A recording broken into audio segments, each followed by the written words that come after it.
Step into the light where the wild ones roam, where the heart speaks loud, calling this place home. We break the rules, we paint the sky, ridiculously you, we were born to fly. Ooh, it's ridiculously you.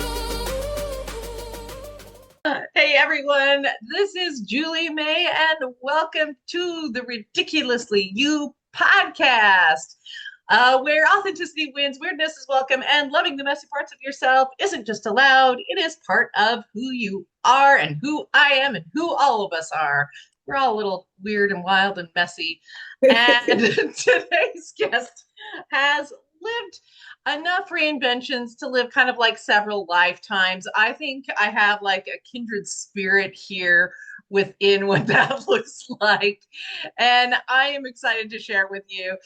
Antionett Beck-Doss has experienced addiction, homelessness, financial hardship, and the kind of adversity that could have convinced her to, expect a little less than life. But she rebuilt it instead. She's like, I'm the master of my ship. I'm going to rebuild this. She became an entrepreneur, an international speaker, a little bit of a healthcare innovator, which I love that space. And the founder and CEO of Mobile Genetix DNA, a company that's expanding to access mobile DNA and wellness services all over, which I am super excited about. She has built multiple purpose-driven ventures, received big global awards, and she's living in Thailand, which I love because this like live abroad in your best life is just something I super enjoy. So with that, I want you guys to welcome Antionett Beck-Doss to the show. Woo, fanfare.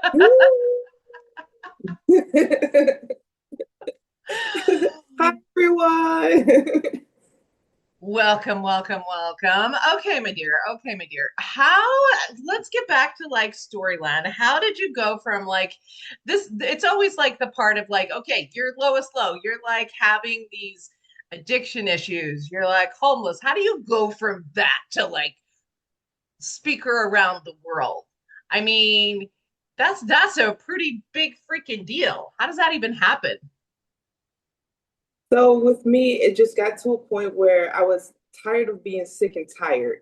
And I definitely needed a change. I knew God had a purpose for me, and the life that I was living at that time just wasn't it. And I knew deep down inside that I was bigger than what I was subjecting myself through my addiction, through homelessness, through just not knowing what to do, where to go, just, kind of being in the streets, just basically being a rebel.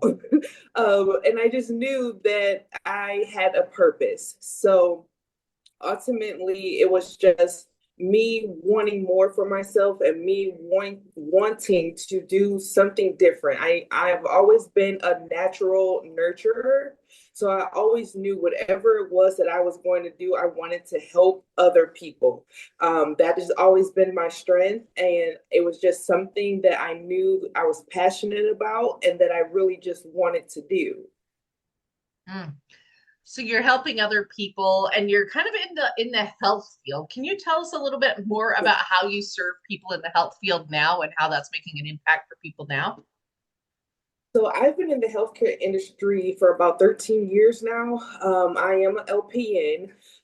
And so again, me being a natural nurturer, I just, like I said, love helping people, love being able to have an impact on someone's life. And I just really wanted to fill a gap. So with my business, Mobile Genetix DNA, we do all things DNA testing and genetic testing.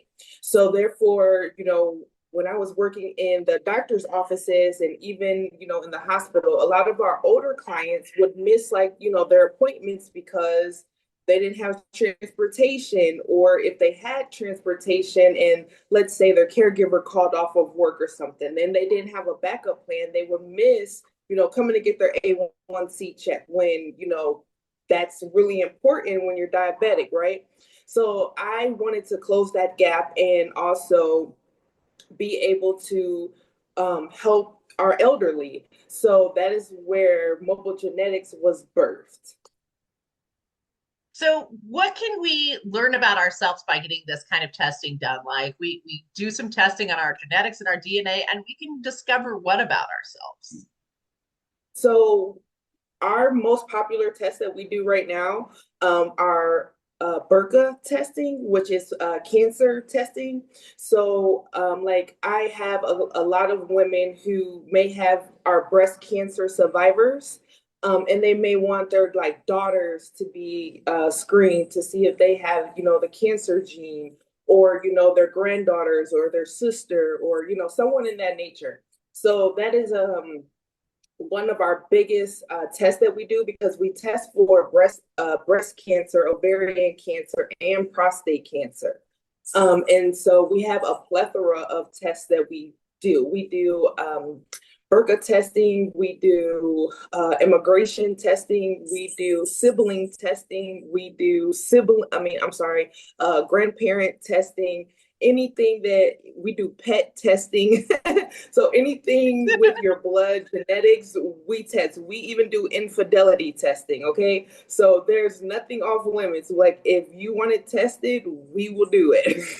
And I'm like, how do we even test these things? Okay, let's go back to like the cancer testing, because this is seeing if you have some of those like natural genes that could be turned on, could be a marker for a higher chance later on. So, like, let's say they come in, they do some testing, and they find out, okay, there's a possibility I have a little bit of a gene for maybe breast cancer. What can they do about that? Like, what kind of things help them maybe prevent or see it early? Like, tell us a little bit more about that. So I'm not super familiar. So I always say, always start with your diet, right? Because a lot of the things that we eat are definitely a factor in cancer, right? So certain things that you eat, certain things, so I always say start with the diet. And then once we get the results back and it does show that you may have the gene or whatnot, then we have counselors and we have like doctors, like oncologists, that we refer our clients to, that way that they can get a treatment plan, or just so they can continuously test, because we don't like do what do you say, like a care plan. We just basically do the testing. However, we do have resources and doctors that we are partnered with, that we would refer them to, just to do those checks every 3-6 months, a year, however the case may be. So definitely, and I always keep up with my client, that may have the gene, just, checking in with them every like 6 months or so, just to make sure, everything's still normal, everything's still good, just in that nature, just to let them know, like, even though you got these results, I don't want you to feel like, it's the end of the world.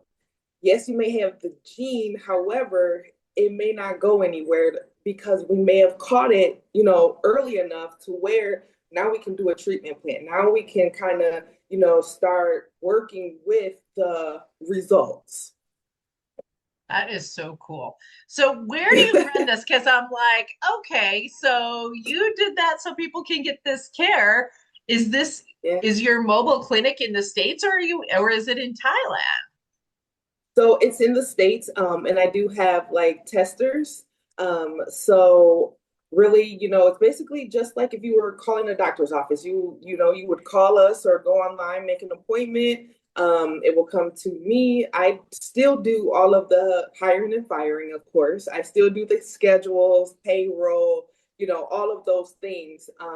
So I'm really delegating from Thailand. However, I do have a manager that does like the overseeing for the States for all of my testers. All of my testers are certified either phlebotomists or nurses. So everyone is covered. Everyone has a license. So everyone takes their job serious, because all of my people, I make sure, it's not a paycheck. And if you value your license and, you really want to help our clients, then I need you to always show up and show out and always, always take care of our clients to the best of your ability. So, because you've been able to do something I think a lot of people want to do. You created a business, you have enough systems that now you can go kind of freaking live a life. That's pretty Yeah. freaking cool. Yeah. And like you're clear over in Thailand. Yeah. If somebody else is out there, and the thing that's cool to me too is you would think this type of business, you would need to be there in person, right? And I'm sure in the beginning you were. What kind of like advice do you have for people out there in this land that are like, I want to do a business, I want to do some things, but like you've been able to do it in a way to really actually live a life, and not everyone has been able to do that freaking part. That's cool. What I would tell someone is to just start, right? It's never going to be the right time. However, always make sure that you're ready and you're going to take your job serious, right? You're going to take your business serious. You can't treat your business like a side hustle, because if you treat your business like a side hustle, then it's going to take longer for you to grow, right? You're not going to put your all into it. So if you really put your all into your business and your brand, then like the Bible says, if you build it, they will come, right? So I always tell people, just start, right? Even if you failure does not mean that, it's the end all. You learn from your mistakes, you get back up and you try it again. Maybe that system didn't work for, that time, or maybe, different things were a factor. Maybe you weren't so dedicated like you thought, right? So just always bet on yourself and just take the first step to get started. I always tell people as well, never stop being a student. Always be willing to be teachable and to learn, because the more you know about your industry, the more you know about, the different things that are changing, is more of an advantage that you have to your competitors, the more you can offer your clients, right? So always be willing to be a student and always be willing to be teachable. What kind of systems and like organization did you have to put together? Like before you decided you were going to move to Thailand, it was like, okay, I'm gonna let my baby do its thing. What did you have to like put in play so that you felt pretty comfortable that it was not going to crash and burn when you left? So when I started Mobile Genetix, I was the first mobile DNA lab testing business in the state of Michigan on paper. So I was the first. So I literally had to start from nothing. I mean, my first, I say 6 months to a year, and I'm just being honest, I was winging it, right? I was just kind of all over the place. Things would fall apart and I'd have to go in there and, redirect, change, delegate, hire, fire, different things in that nature. Because once people found out about it, and then I started, doing podcasts, doing pop-ups, different things in that nature, is when the business took off. And so it was just like, what the, I wasn't ready, like my systems, like I barely knew the back office for payroll. Like and it was just like, oh my goodness, so I just really had to sit down, be honest with myself and learn the back office, how to do, payroll, how to do scheduling, how to do different things, because it's one thing when you're an employee, but it's another thing when you're the employer. Yeah. So it was just a lot of learning, a lot of mistakes. However, I did not give up, right? I continued. I was learning, YouTube University is always your best friend, when you don't have that mentor or, someone who's doing it that you can just willingly call. And I've always been surrounded around doctors, nurses, being in the healthcare field. So of course, when there were, some things I did not understand or might not know, I did have resources in that aspect. But it was just, like it was a lot to learn. Like even when I was setting up my EHR, right? Of course, I'm familiar with HIPAA and all of that, all the good stuff. Again, but when you're setting it up yourself and you have to learn all the back end stuff, it was like, Yeah.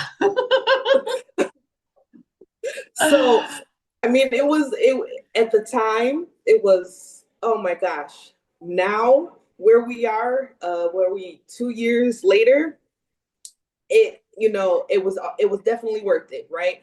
Every setback was definitely worth the comeback. So I am so thankful. Mm.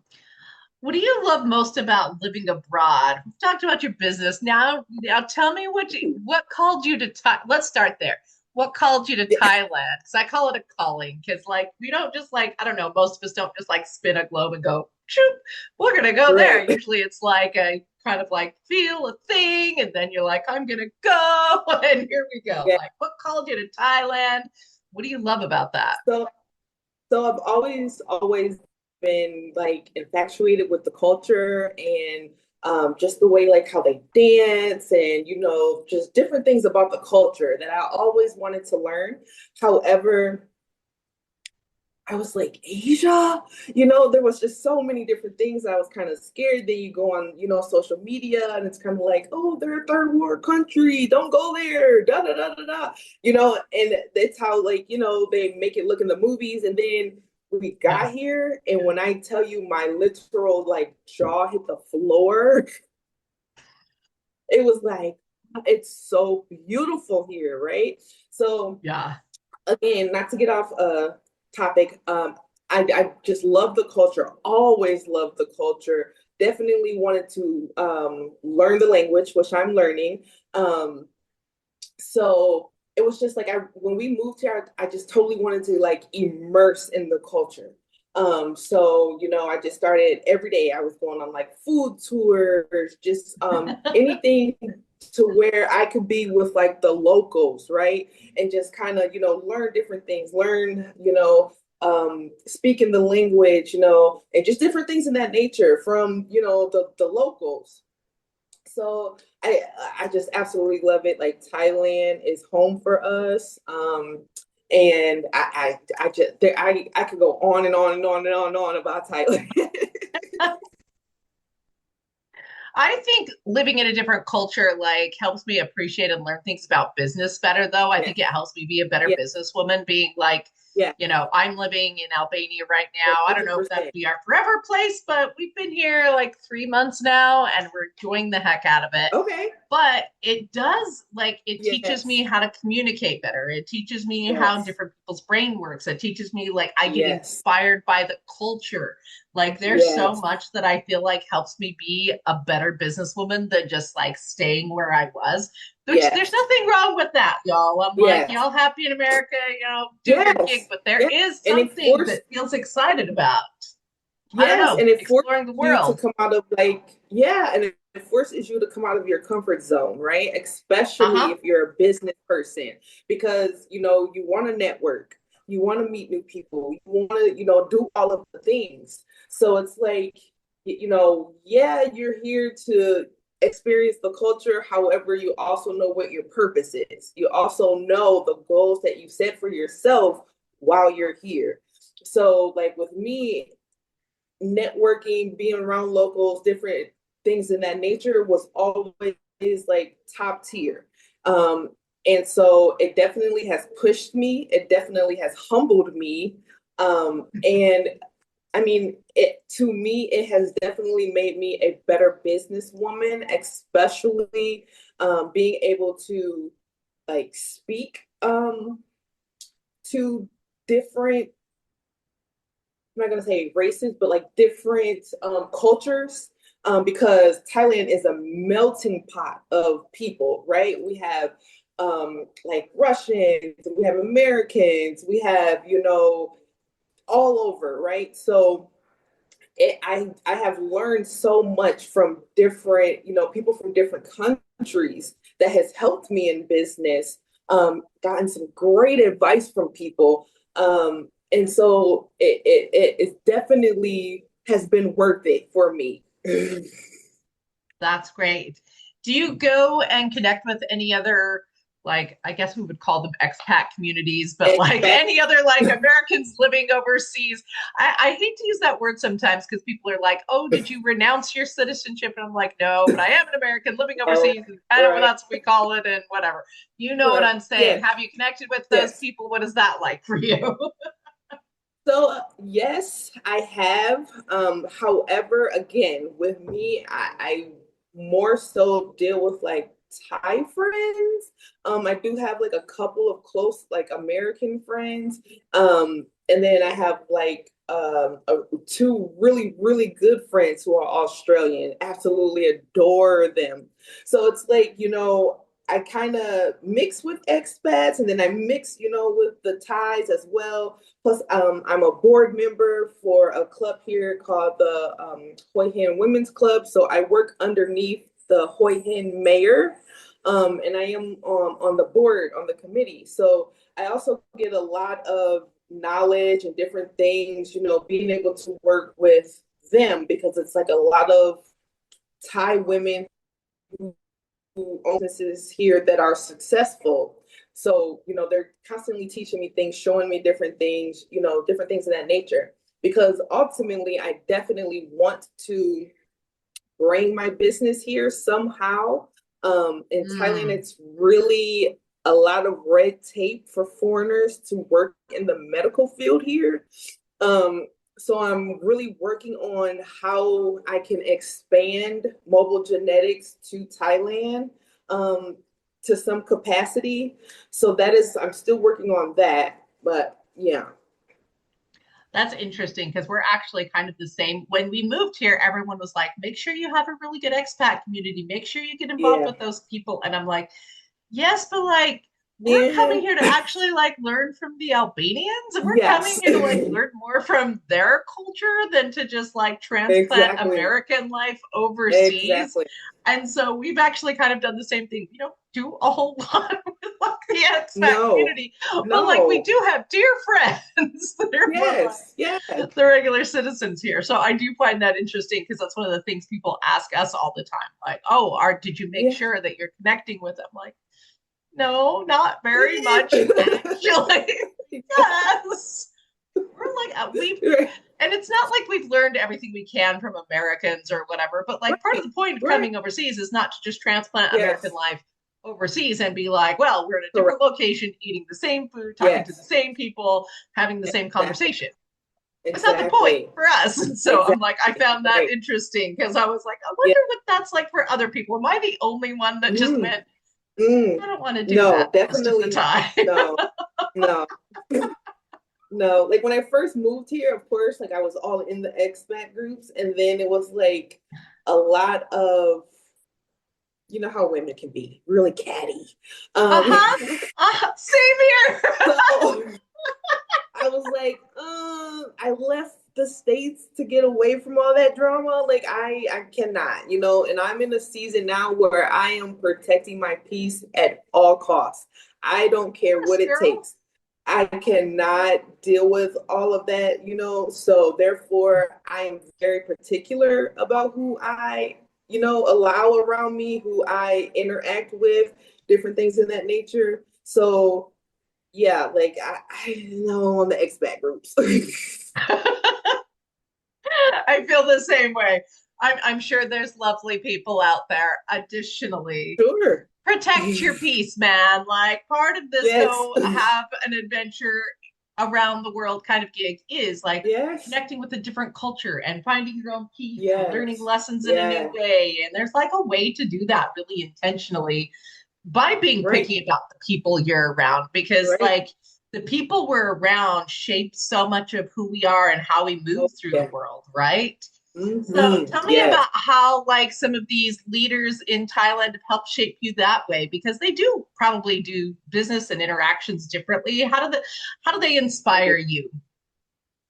A lot of them inspire me just by being successful, right? So here, there's like 1,000 like coffee shops, restaurants, However, there's those chosen few that I really kind of look up to because of the way that they had become successful, like they might have come from like very humble beginnings. And now, I mean, they are like really doing it, like, I mean, very successful. So they have definitely taught me different ways on how to do business, especially like international business. They've taught me, being able to, because at first I was like, I'm not going to really learn Thai. I'm just going to learn enough just to start a conversation. And they're like, no, like, like, because a lot of them, like they know English and they're learning it because they know, how important it is. One, because there's a lot of Americans that are coming here now. And then two, when you're dealing internationally with business, it gives you that advantage. So, they've told me like, a lot of people call me Tony. So they're like, Tony, you have to learn Thai. Anywhere you go, make sure you learn the language because it's going to give you an advantage. You're going to be bilingual. So that means you can deal with Americans, Thais, whatever. So, and then the way that they basically run their businesses. When I tell you like tight ships, oh yeah, like they don't play here, okay? So it made me like reevaluate, like, am I too easy on my employees? Like, like, do I need to tighten up a little bit? So it just really kind of made me kind of step back and say, okay, I can, do a little tweaking. I can add that to my business, So it's just like different little things like that you really value when you're learning from people who are already like, where you want to be, even if it's in another country, even if, it's in the States, whatever the case may be, it still helps you with, whatever it is that you're trying to achieve. And especially me, since, I'm definitely always wanting to scale my business.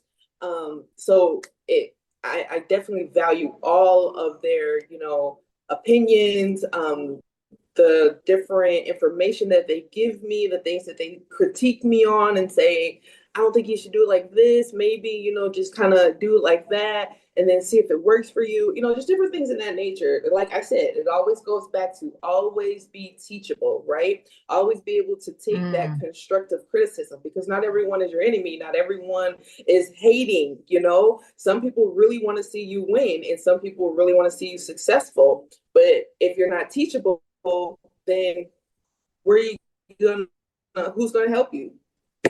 That's so true. Well, and I think that there's always something to learn. I think this is how I see like the business growth Always. thing is like you're like you get started and you know you don't know anything. And so you're trying to learn Yeah. everything and you get to a point where you're like, okay, I think I've got it. I think I know what I'm doing. And then Mm-hmm. you go for a little bit Mm-hmm. and then you go a little bit further and then you realize how much you don't know again. It's like, okay, so I knew enough to do Yes. this. Expanding to that, there's a whole world of things I now don't know. And like, I feel like Mm-hmm. at every single Mm-hmm. level of growth, there's like that point where you're like, you realize how much you don't know. And if Yeah. we're getting to a place Yes. where we're like, I think I know the things, maybe we haven't grown a little bit lately. Maybe Mm-hmm. it's a thought. Yeah. Yeah. I mean, and that's just real life, and that's what it is. Like you'll never know everything, right? There's always room for improvement. So, I mean, yeah. Yeah. What do you think is the biggest lesson you've learned about yourself this year? Ooh. Um, so many, especially since moving to Thailand. I've definitely learned how to use my discernment with friendships. I definitely have learned not everyone needs to have access to me. I've also learned because I was very bad with people pleasing. I didn't like to say no. I wanted to show up. I'm that friend. Anytime you call me, you need me, I'm there. I'm going to show up regardless of what I have going on. I'll put it on hold. And it just got to a point where it was so exhausting. And it just, it was just so exhausting. And I just had to really take some time away, like from social media, even for my business for a while, and just really reevaluate things. So definitely like discernment. Then I also had to learn that every no does not mean that I'm off track. It just means that it's not my time. Because I was a person when like I would apply for a podcast or something, and then I'd get the, well, at this time, we're not interested, or something, whatever the case may be. And it was like, what? Like, why? Like, like, what do I need to do? And it made me question myself. And then I was in my head about it. So I've learned that, just because it's a no, it may just be a not right now, or it's not your time. You like right now, I'm preparing because my ultimate goal is to do a TEDx talk, right? So I'm doing as many like podcasts, different things in that nature to help me. That way, like when I look at it and play it back, I can critique myself. Like, okay, you said too many times. Okay, you didn't look at the audience. Okay, so it's like Yeah. it's so it's and then it's like, okay, you weren't clear enough. So it's allowing me to kind of like be hard on myself, but give myself grace and still, network, get, what it is that I offer, what I do, be able to reach other, audiences, just different things in that nature. See, I gotta start working on that. So yeah, just that. I mean, that's really the takeaway from it. So yeah. All right. So speak it into life. So you want to do a TEDx talk. Yes. What will it be about? Tell us about the vision of the TEDx, because you never know who's listening out there. Let's speak it into reality. So definitely my TEDx talk will be, never think that it's too late to start over. Never think that just because you had a rough past or a rough start, that is the end all be all of your future, right? I've been through it all. I've done it all and I'm still here. I'm successful. I have, changed my life. Definitely given my life to God. And it's just, once you make up your mind that you're truly ready and you're truly going to give it your all, then nothing else matters. Don't let, your past determine your future. Don't let people's opinions determine your future, because we know, opinions are like, and everyone has one. So Yeah. yeah, so people are gonna talk, whether you're doing good or you're doing bad. So you might as well do it and give it your best, right? So, I mean, yeah. Awesome. So like TEDx, like organizers, speakers out there, like flow in some Oh, connections for Antionett. You like being called Tony? yeah. Okay, okay. Either way, let's get some connections going. This is a good Yes, yes, message. It's a good definitely. message and super Definitely. inspiring. Okay, are you ready for a lightning round? Sure. Okay, cool.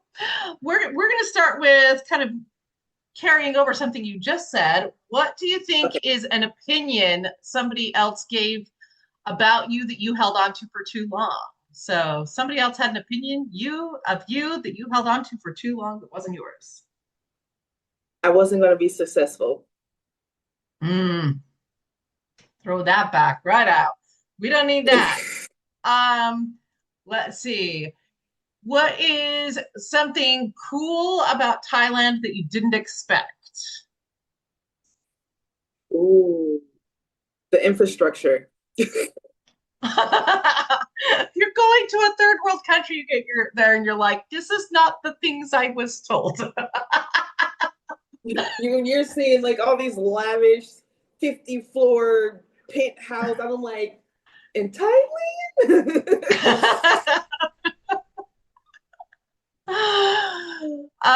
Something you wear that makes you feel powerful. Ooh, something that I wear that makes me feel powerful. Ultimately, I would say it's my wedding ring because my wife has always been my number one supporter. And even there's been so many times that I wanted to give up.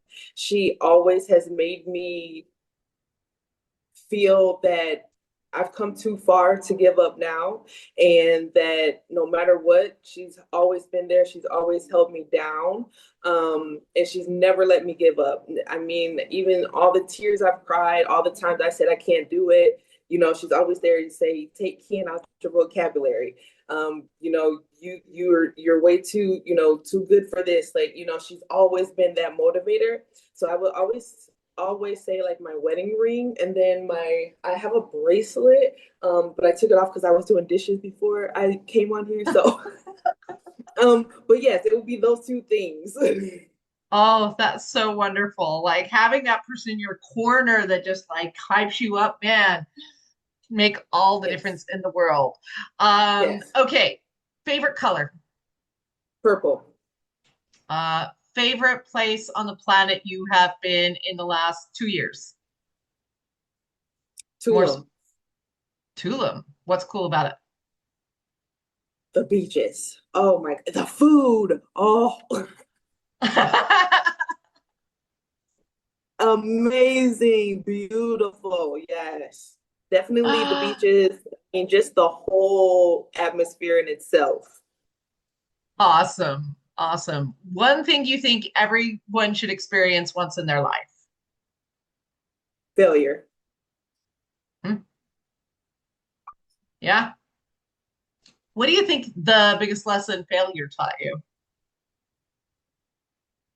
It taught me that this was a place I never wanted to be, and I never wanted to feel this feeling again. So it made me push myself harder. It made me want to do better. And even yet and still, when things don't work out the way that I expected them to or wanted them to, there's always room for improvement. There's always room to step back, reevaluate, but to keep going. Hmm.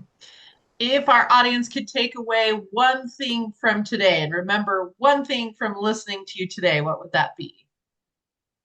To always be the best version of yourself, never give up, never allow anyone else's opinions or projections on you dictate the person that you're meant to be and the purpose that God has called upon you.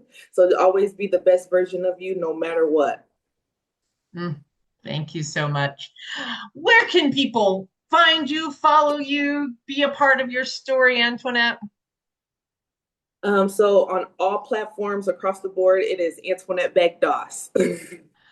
That's a helpful thing. We will have all the links in the show description below to make it super easy for you, because I know you guys want to follow a nice inspirational story. Do you ever post, like, what kind of posts and stuff are we going to see there? Tell us a little bit about the experience of following Antionett Beck-Doss. So a lot of it is basically just what I do. A lot of it is just, me being motivational. Like I've started this little series on Facebook and TikTok where I'm creating like mobile business ideas. So like I've created like a mobile luggage and purse repair business. I've created like a mobile gas station with snacks, so just different things, like thinking outside of the box is basically like my new little series that I started, just, helping people who are sick of their 9 to 5s, who want to start a side hustle, who eventually will start who will make that side hustle a business.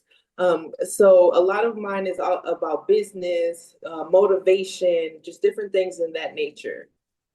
Oh, that's so cool, because I know a lot of our followers are definitely into the land of finding side hustles, finding things they can do so that Mm-hmm. they can live a little bit Mm-hmm. more of a mobile lifestyle and Yeah. like getting really Yeah. creative with it. So I know Yeah. they are going to love that. And Yeah. with that, thank you so much for sharing your story with us, for sharing your beautiful spirit with us. You just kind of are like a little Absolutely. glowing little piece over there. So I'm like, oh, I love your energy. It's Thank great. you. I always love when I pop on and I'm like, oh, I just really like your energy. I know it's like a weird compliment, but I'm like, oh, I do. It's fun. I'm sure our audience will feel that as well. So I appreciate you sharing your story and who you are and the way that you have come up with really creative ways to like live the life that feels best for you. Good luck on finding your TEDx stage. Anyone would be lucky to have you on. So I'm excited about that for you. And with that, this has been Julie May and the Ridiculously You podcast. Make sure to follow, like, share with a friend, and to love even the ridiculous parts of yourself. With that, talk to you guys later. Bye-bye. Share the spark, take it higher. Hit subscribe, bring a friend. Let the wildness never end. Tap in, stand true. This is your crew.